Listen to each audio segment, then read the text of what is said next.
नमस्कार. मी भाऊ तोरसेकर. तुम्ही बघत आहात प्रतिपक्ष. मित्रांनो, ज्यांना माझे हिंदी व्हिडिओ ऐकायचे त्यांनी प्रतिवाद हे माझं हिंदी युट्यूब चॅनेल सबस्क्राईब करावं. त्याची लिंक मी खाली डिस्क्रिप्शन मध्ये दिलेली आहे. आज मी परत एकदा महाराष्ट्राकडे वळतोय. महाराष्ट्राच्या निवडणुकांचे वेध सगळ्या पक्षांना लागलेले आहेत आणि मग त्यामध्ये अर्थातच बातम्यांचा सूर देखील बदलत जातो. बातम्यांचा सूर देखील बदलत जातो आणि आता लोकसभेमध्ये अनपेक्षित मोठं यश मिळवणारे शरद पवार या वयात सुद्धा पुन्हा एकदा कुठला चमत्कार घडवणार याच्या अरबी सुरस कथेला लाजवतील असल्या सुरस कथा मराठी माध्यमातून आपल्याला ऐकायला मिळणार आहेत. आणि त्यामुळे पवारांनी जाळं टाकलं, पवारांच्या गळाला कोण कोण लागले, पवारांना कोण कोण भेटणार, कोण कोण कुठल्या कुठल्या पक्षातून तिकडे येणार याच्या बातम्यांचा आता सुळसुळाट सुरू झालेला आहे.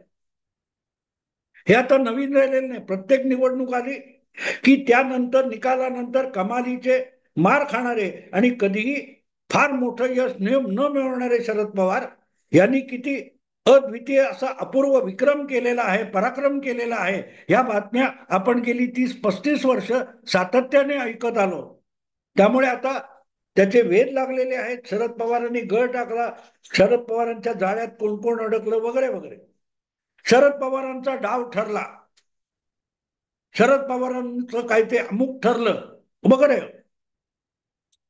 शरद पवारांचा डाव अतिशय सोपा असतो.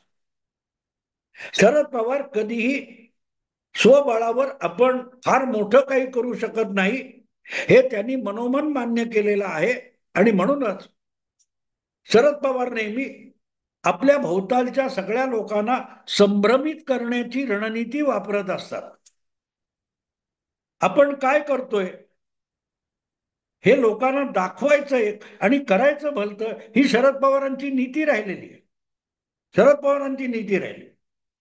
तुम्हाला आठवतं लोकसभा निवडणुकीपूर्वी शरद पवारांनी मराठवाडा वगैरे दौरा केल्यानंतर अचानक कोल्हापूरला ते गेले होते आणि त्याच्यासाठी 2 दिवस आधी रोहित पवार तयारी करायला गेले होते. कोल्हापूरला गेल्यानंतर शरद पवारांनी अगत्याने शाहू महाराजांची भेट घेतली होती आणि नंतर जी ती कोल्हापूरमध्ये पवारांची सभा झाली त्या मंचावर खुद्द शाहू महाराज येऊन बसले होते. पण चर्चा काय होती? हा, शाहू महाराज आता शरद पवारांच्या राष्ट्रवादीचे उमेदवार म्हणून उभे राहतील. प्रत्यक्षात काय झालं? ज्या शरद पवारांच्या चमच्या पत्रकारांनी ह्या सगळा आभास निर्माण केला तो खरा ठरला नाही. कारण शाहू महाराज यांनी काँग्रेसतर्फे प्रत्यक्षात निवडणूक लढवली आणि जिंकली. पण गंमत बघा, शरद पवार शाहू महाराजांना भेटतात आणि त्यानंतर शाहू महाराजांच्या उमेदवारीचा प्रचार आणि डंका पिटायला शिवसेना उबाठाचे प्रवक्ते नेते संजय राऊत सुरुवात करतात. कोल्हापुरातून शाहू महाराजच लढणार, महाविकास आघाडीतर्फेच लढणार. पण महाविकास आघाडीतल्या 3 पैकी कुठल्या पक्षाचा उमेदवार व्हायचं हे महाराजांनी ठरवायचे हे संजय राऊत बोलले. पण संजय राऊत कडून हे बोलून कोणी घेतलं? शरद पवार.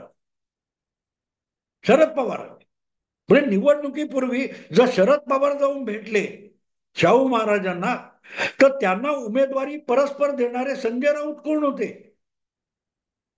आणि त्यामुळे कोल्हापूरची जी जागा शिवसेनेच्या कोटातली होती किंवा भले तो खासदार यावेळेला एकनाथ शिंदेच्या गटात असेल पण त्या जागेवर शिवसेनेचा पूर्ण हक्क होता.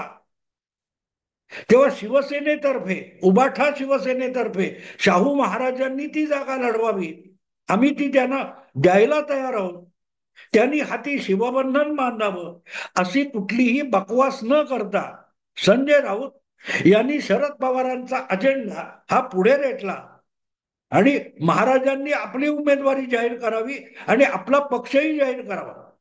म्हणजे ते जो पक्ष जाहीर करतील त्या पक्षाला शाहू महाराजांना स्वतःकडे घ्यायचं की नाही घ्यायचं याचा अधिकार नाही. तो अधिकार शाहू महाराजांना होता आणि तो अधिकार देणारे होते संजय राऊत. म्हणजे शरद पवार आपल्या पक्षवाढीसाठी जर कोल्हापूरला गेले असतील तर मग शाहू महाराजांनी काँग्रेसतर्फे उमेदवारी करण्याचा काय विषय होता?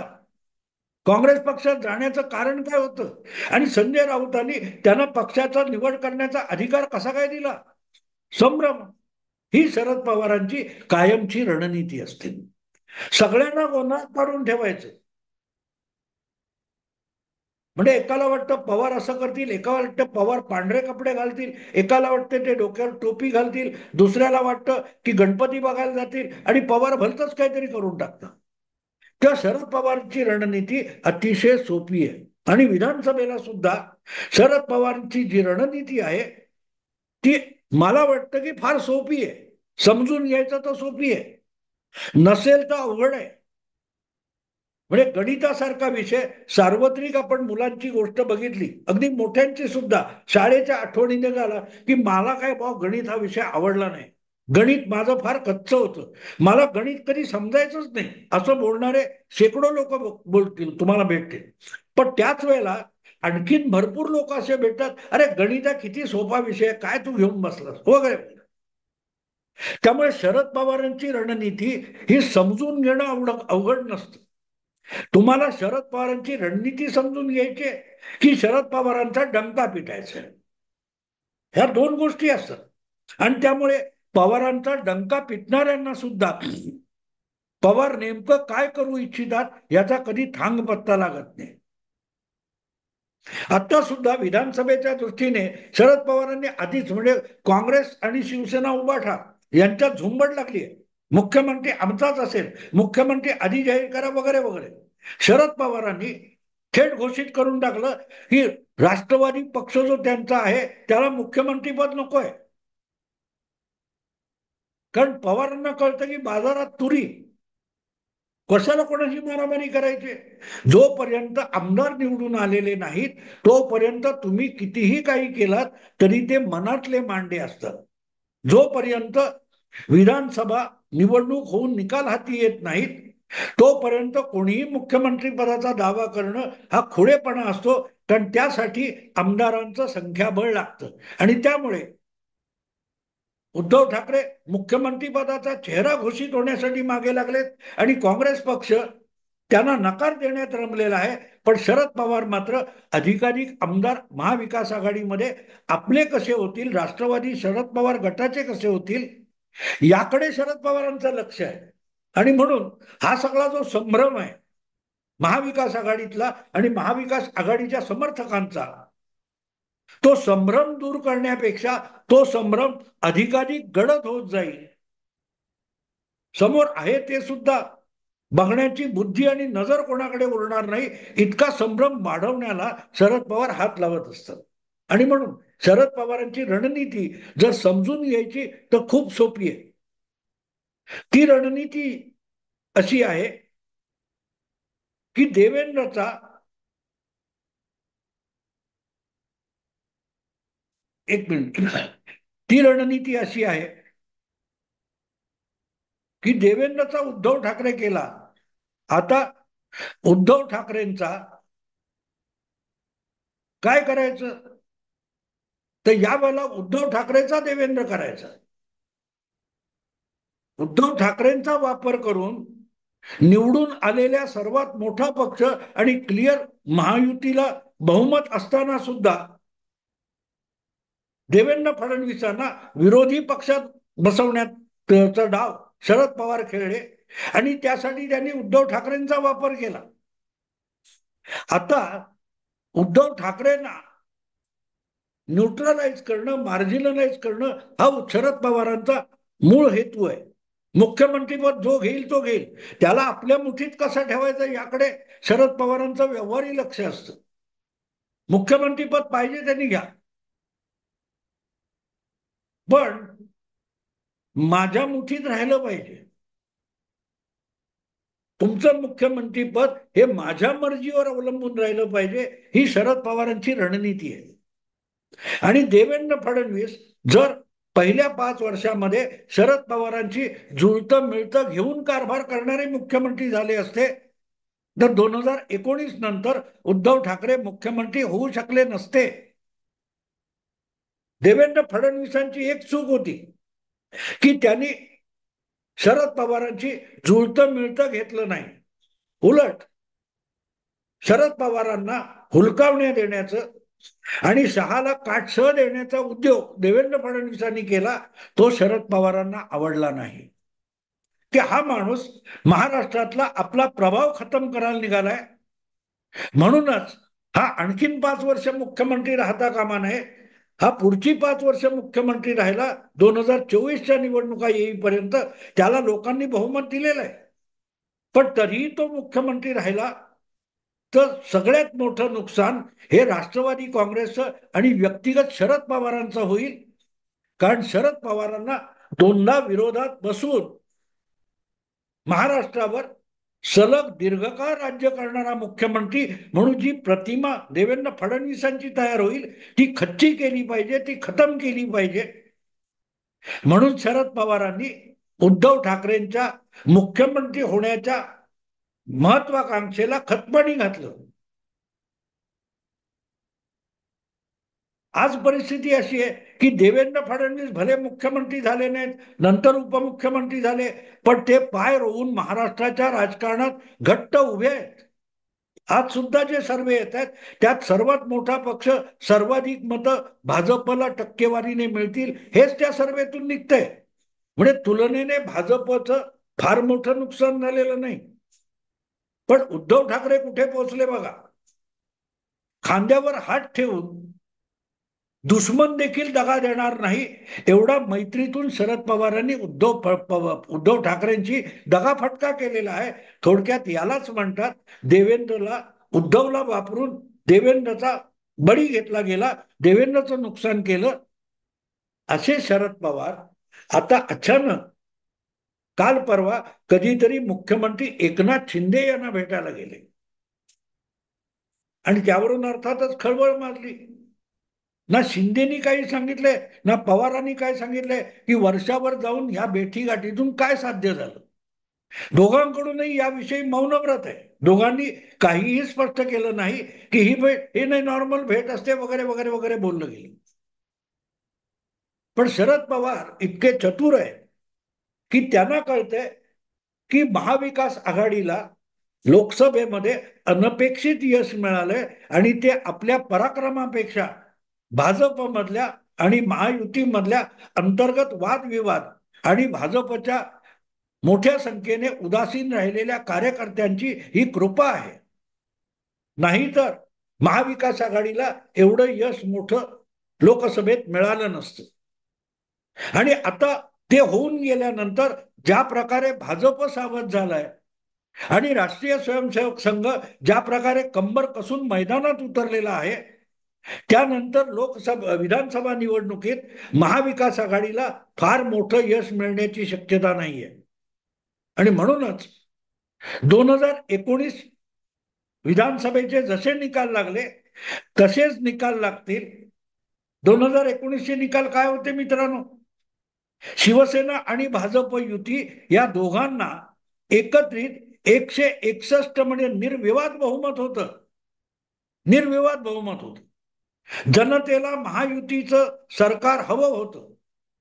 त्यामध्ये शरद पवारांनी खोडा घातला, उद्धव ठाकरेंना पुढे केलं आणि त्यांना मुख्यमंत्री पदाचं आमिष दाखवून युतीतून तोडलं. खुद्द उद्धव ठाकरे म्हणाले होते ना, कमीत कमी आमदारांवर मुख्यमंत्री कसं व्हायचं हे मी शरद पवारांकडून शिकलो, असं मला वाटतं सामनालाच दिलेल्या मुलाखतीत 4 वर्षापूर्वी उद्धव ठाकरेंनी सांगितलं. आता सुद्धा परिस्थिती अशी आहे की महाविकास आघाडीला सत्ता मिळणार नसेल आणि सत्ता नसेल तर शरद पवारांचा पक्ष टिकत नाही. टिकत नाही. आपण बघितलं, अनेकदा बघितलेलं. आणि म्हणून शरद पवारांच्या डोक्यात गोष्ट आणि गणित स्पष्ट आहे की महाविकास आघाडीला बहुमतच मिळणार नसेल तर मग उद्धव ठाकरे मुख्यमंत्री होतात की काँग्रेसचे नाना पटोले होतात याला काही अर्थ नाही. ते मनातले मांडे आहेत. त्यापेक्षा लोकसभा निवडणूक विधानसभा निवडणुकीच्या निकालानंतर महाविकास आघाडीचं बहुमत हुकलं तर युती मधला कुठला पक्ष मोठा फोडून जवळ घेऊन परत एकदा आपण सत्तेमध्ये जाऊन बसू, आपल्या सहकार्यांना सत्तेत बसू, या स्वरूपाचं समीकरण शरद पवार आत्तापासून मांडू लागले. आणि मग त्याचं उत्तर सोपं असतं. जर या लाईनवर शरद पवार विचार करत असतील तर ते असा विचार करणार की उद्धव ठाकरेंच्या मदतीने देवेंद्र फडणवीसांचं जे केलं तेच एकनाथ शिंदेचा उपयोग करून उद्धव ठाकरेंचं करून टाकायचं. थोडक्यात 5-4.5 वर्षापूर्वी जे देवेंद्र फडणवीसांचं केलं तेच आता उद्धव ठाकरेंचं करून टाकायचं. म्हणून जोशात जो असतो, मी पुन्हा येईन, देवेंद्र फडणवीस जोशात होते, आत्मविश्वास होता आणि तो आत्मविश्वास विधानसभा निकालांनी खरा करून दाखवला. पण तो कामानंतर मेहनतीनंतरचा आत्मविश्वास होता. उद्धव ठाकरेंना तो आत्मविश्वास नाहीये. किंबहुना आपण महाविकास आघाडीत सुद्धा सगळ्यात मोठा पक्ष होणार नाही याचा आत्मविश्वास उद्धव ठाकरेंकडे आहे. आणि म्हणूनच ते म्हणतात की संख्याबळावर, आमदारांच्या संख्येवर मुख्यमंत्रीपद नाही तर तो चेहरा आधी जाहीर करा. म्हणजे मला कमी आमदार मिळणार असतील तर मलाच मुख्यमंत्री केलं पाहिजे आणि आधी ठरवलं पाहिजे. शरद पवारांना माहितीये की मुळात बहुमतच मिळणार नसेल तर मुख्यमंत्री पदापेक्षा सत्तेत हिस्सा असणं महत्वाचं आहे. म्हणून उद्धव ठाकरेंना मुख्यमंत्री केलं पण सरकारमधली सगळीच्या सगळी महत्वाची खाती ही राष्ट्रवादीकडे ठेवून घेतली. ही शरद पवारांची रणनीती असते. खातं तुझ्या बँकेमधलं खातं हे तुझ्या नावावर असेल, पैसे तुझ्या सहीने काढले जातील पण पैसे माझ्या तिजोरीत येतील, तुझ्या तिजोरीत खडखडाट राहील. याला शरद पवारांची नीती म्हणतात. शरद पवारांची नीती म्हणतात. आणि म्हणून एक गोष्ट साफ आहे की आज हा गळ टाकला ते जाळ टाकलं हा खोडेपणा पवारांच्या चमचा पत्रकारांनी जरूर करावा. पण पवारांना स्वतःला खात्री आहे की महाविकास आघाडीला कुठल्याही परिस्थितीत 3 पक्षांना मिळून बहुमत मिळणार नाही. आणि त्यानंतर जर सरकार बनवायचं असेल तर परत युतीमधला कुठला तरी एक मोठा गट फोडावा लागेल. आणि त्यासाठी आत्तापासून जर एकनाथ शिंदे यांच्यासारख्या खऱ्याखुऱ्या शिवसेनेचं बळ सिद्ध करणाऱ्या नेत्याला चुचकारून ठेवलं तर निकालानंतर एकनाथ शिंदेचा उद्धव करता येईल आणि पर्यायाने उद्धवचा देवेंद्र फडणवीस करता येईल. यासाठीची खेळी नजरेत न येईल अशा रीतीने शरद पवार खेळत आहे. त्यांना मुख्यमंत्री पद नको आहे याचं कारण सरळ आहे. मुख्यमंत्री होऊन करणार काय? आपल्या पक्षाचा मुख्यमंत्री असून उपयोग काय? त्यापेक्षा सत्तेचा सगळा जो गाभा आहे तो आपल्याकडे असला पाहिजे. आणि म्हणून महाविकास आघाडी बहुमतात जाणार नसेल तर आत्तापासून पुढच्या 25-30 काय लागतील ते आमदार कुठून मिळू शकतील जे आपल्या विरोधात निवडून आलेत, आपल्या पक्षाच्या आपल्या आघाडीच्या विरोधात निवडून आलेत असे आमदार आत्तापासून गोळा करण्याची प्रक्रिया शरद पवारांनी सुरू केलेली असावी. आणि त्याची चाचपणी म्हणून शरद पवार हे वर्षा बंगल्यावर एकनाथ शिंदेना भेटायला गेलेले असावेत. कारण देवेंद्र फडणवीस आणि एकनाथ शिंदे यांच्यातून विस्तव जात नाही. ते दोघेही एकमेकावर आजकाल सतत कुरघोडी करत असतात. या अफवांचा बाजार जोरात भरलेला आहे, जोरात चाललेला आहे. आणि त्यामुळे तसं असेल तर एकनाथच्या मनात महत्वाकांक्षेचं बीज पेरायला शरद पवार गेलेले असू शकतात.